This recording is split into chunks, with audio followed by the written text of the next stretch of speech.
സാധാരണ നമ്മൾ വീട്ടിൽ മീൻ മേടിച്ചു കഴിഞ്ഞാൽ ഒന്നുകിൽ അത് കറി വയ്ക്കും, അല്ലെങ്കിൽ അത് വറക്കും. പക്ഷേ ഇത് രണ്ടുമല്ലാത്ത ഒരവസ്ഥയാണിത്. ഇതിന് എന്ത് പേര് വിളിക്കണം എന്നെനിക്കറിയില്ല. നിങ്ങൾക്ക് വേണമെങ്കിൽ ഫിഷ് റോസ്റ്റ് എന്ന് വിളിക്കാം. പക്ഷേ അതൊന്നുമല്ല ഇത്. ഇതിന് എന്ത് പേര് വേണമെങ്കിലും നിങ്ങൾ വിളിച്ചോ. പക്ഷേ പേരിലൊന്നും അല്ലല്ലോ കാര്യം, രുചിയിലല്ലേ. ഇതിനു വേണ്ടിയിട്ട് നമ്മളൊരു പാൻ എടുത്ത് അടപ്പത്തേക്ക് വെക്കുന്നു. അതിലേക്ക് കുറച്ച് വെളിച്ചെണ്ണ ഒഴിക്കുന്നു. ഇനി അതിലേക്ക് 2 സ്പൂൺ കാശ്മീരി മുളക് പൊടി നമ്മൾ ചേർത്ത് കൊടുക്കുന്നു.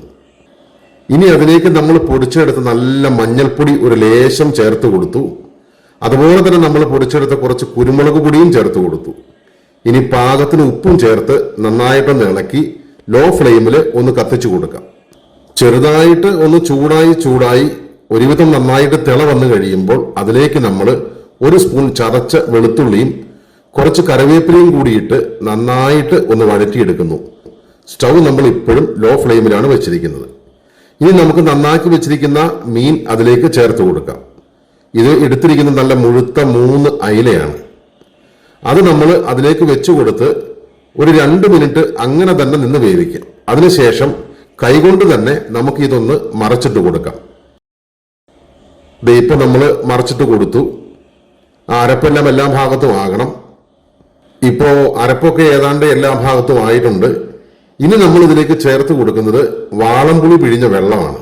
ദേ കണ്ടോ, വാളംപുളി പിഴിഞ്ഞ വെള്ളം അതിന്റെ മുകളിലേക്ക് നമ്മൾ ചേർത്ത് കൊടുക്കുന്നു. അതിനുശേഷം ഇത് ഒന്ന് അടച്ചു വെച്ച് ഒരു 5-6 മിനിറ്റോളം നമുക്ക് ലോ ഫ്ലെയിമിൽ തന്നെ വേവിച്ചെടുക്കണം. ഇപ്പൊ ഒരു 6 മിനിറ്റ് കഴിഞ്ഞു. നമുക്ക് ഇതിന്റെ ചാറെല്ലാം അത്യാവശ്യം വറ്റിക്കഴിഞ്ഞു. ഇനി നമുക്ക് ഇതൊന്ന് മറച്ചിട്ട് കൊടുക്കാം. ആദ്യത്തെ ആൾ നന്നായിട്ട് മറഞ്ഞു, മറ്റവനും പെട്ടെന്ന് മറഞ്ഞു. മൂന്നാമത്തെ ആൾക്ക് മറയാൻ ഒരു ചെറിയ പ്രയാസമുണ്ടെന്ന് തോന്നുന്നു. എങ്കിലും മറച്ചിട്ടല്ലേ പറ്റുള്ളൂ. ഇനി നമുക്ക് ഈ ബാക്കിയുള്ള ചാറ് ചെറുതായിട്ടൊരു സ്പൂണ് കൊണ്ട് മുക്കിയെടുത്ത് ഈ മീനിന്റെ മുകളിലേക്ക് ഒഴിച്ചു കൊടുക്കാം. ഈ ചാറ് നമുക്ക് ഒട്ടും ബാക്കി വെക്കേണ്ട ആവശ്യമില്ല.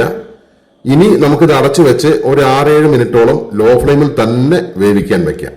ഇപ്പൊ കണ്ടോ, അതിന്റെ ചാറെല്ലാം വറ്റി നന്നായിട്ടിരിക്കുന്നു. ഇത് വളരെ സോഫ്റ്റ് ആണ്.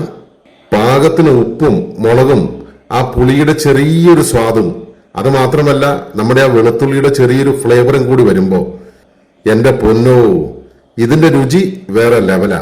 എല്ലാവരും ഒന്ന് ഉണ്ടാക്കി നോക്കണം. സംഭവം അടിപൊളിയാട്ടോ.